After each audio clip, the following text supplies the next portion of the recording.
I know loss. I have become intimately acquainted with grief. And I know what it feels like to feel hopeless, in so much pain that it feels like a part of your body has been severed off, leaving you struggling to breathe. I know what it feels like to watch the world going on around you and not feel like you're a part of it. I did grieve, and I did so with grace because I refused to suffer. It took me nearly 40 years to find grace after a lifetime of trauma and addiction. And that took a lot of hard work. So nothing, not even the death of my own son, was going to throw me back into the hellhole of believing the lies of the ego and ignoring what my essence knew to be true. Today, just 13 months after losing my son, I wake up each day grateful to be alive, and I see the world as a place of wonder instead of a place of pain. I'm moving forward in my life, despite my traumas and my losses, and I'm doing so with peace and compassion for myself and the world around me. And if there is a heaven on this earth, I have most definitely fallen into that. And I have grief to thank for that. Grieving with grace does not mean we don't feel or hurt. But grief does not have to mean suffering. Suffering happens when we attach to our pain, attach to our grief, when we run from it, when we can't move forward, when we sit in shame, blame, resentment, and all of that manifests in all kinds of craziness in our lives, right? Depression, anxiety, health issues, physical pain, mental pain, irritability, insomnia, job loss, relationship loss, losing the will to live. But none of that is necessary. I have come to believe that suffering is a choice. It is a choice we make based on the stories we believe. But it only becomes a choice when we're empowered with certain truths, spiritual wisdom, and tools to be able to make that choice. So, today I'm going to share with you 8 keys that will get you closer to grace and move you farther away from suffering. So, connection is the first key to grieving with grace. Connection is everything. When we have a solid connection to ourselves, to spirit, all else is good in the world. Some of the stories that I hear from people that seem to cause the most suffering are the ones that sound like this. They're gone. I will never see my loved one again. I am all alone in my pain. No one understands how hard it is. There is no afterlife. There is no God. I am all I have. I believe death is nothing more than a spiritual game of hide and seek. Nothing more. You see, I believe we have only 2 choices. That's it. And maybe not even that. We can surrender and we can flow with where our divinity, our consciousness, the universe, our dreams, God's will wants to take us. Or we can fight against it, swim upstream like a salmon in the river of suffering. Suffering is not easier, I promise you, but it's an easier choice for us to make. And most of us make it unconsciously because we don't know that there's another way called surrender, right? It's far easier to hold on to our old stories, attachments, resentments, our ego, who is the master storyteller, than it is to let go. Let go and open our minds and our hearts to maybe having a new experience, right? But grace comes to the courageous. It really does. Through surrender, I turned stories of resentment into stories of compassion, which led to forgiveness. I turned stories of loss into stories of opportunity, which led to gratitude.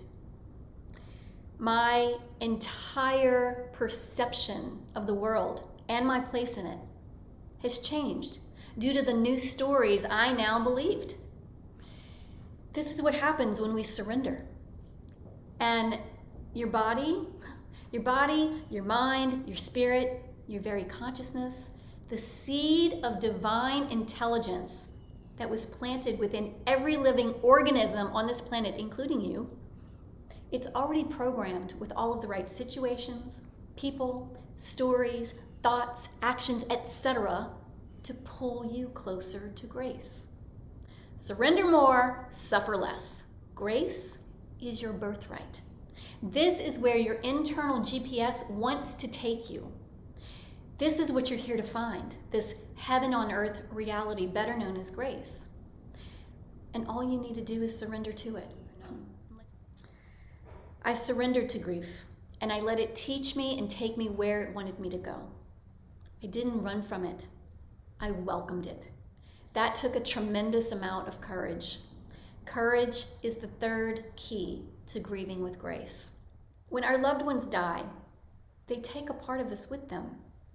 And it can take us a while to readjust and refigure out who we are in this physical world when they're no longer in it, right? Who can relate to this? And my surrender brought me to acceptance, which is the fourth key to grieving with grace. That everything is exactly the way it was supposed to be, in the divine order of everything. Their story played out exactly as it was written, exactly as it was supposed to be. So did mine, so did yours.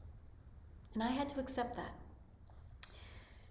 Trying to rewrite what was already written in hopes of a better outcome is crazy making. It's crazy making.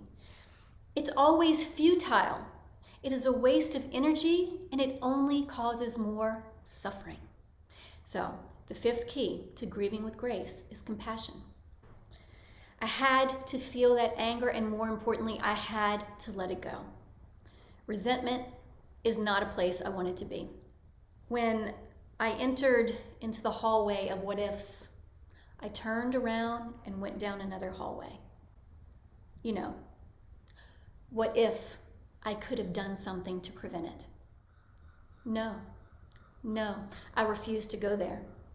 That would have been heaping cruel and unusual punishment on myself in the state that I was in. The thoughts came. Oh, they came.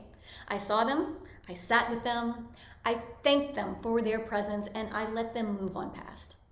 There is absolutely nothing you could have done differently.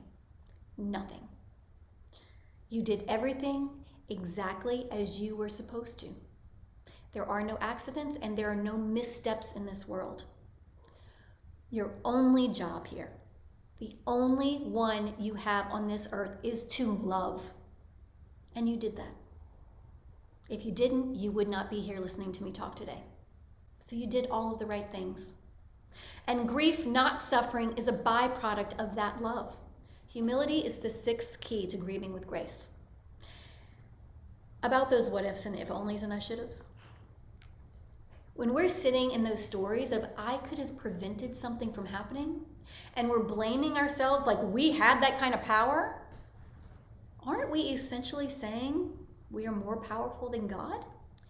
Humility will change your perspective, and it will free you from the blame and shame you might be feeling from not being able to do something differently. Now, this seventh key to grieving with grace is a little bit tricky. How do you have gratitude when you lose someone you love? Or worse, when they're taken from you? Or maybe they take their own life. Because the energy of gratitude, it holds metamorphic power to birth miracles into your mindset and your life. Gratitude's powerful. Lastly, I had to find purpose in my pain. This all had to mean something in the bigger picture of things, right? So purpose is the eighth key to grieving with grace. Finding purpose in the madness, in the pain, in the grief, the trauma. It's taken some of the sting out of their deaths. There's purpose to everything. So ask yourself, what are the stories you're telling yourself that are keeping you stuck, nurturing your suffering, and keeping you from experiencing grace? What story is causing you the most pain right now in your life?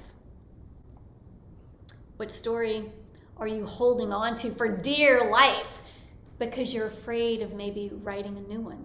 The story that has evolved after a year of grieving with grace is this.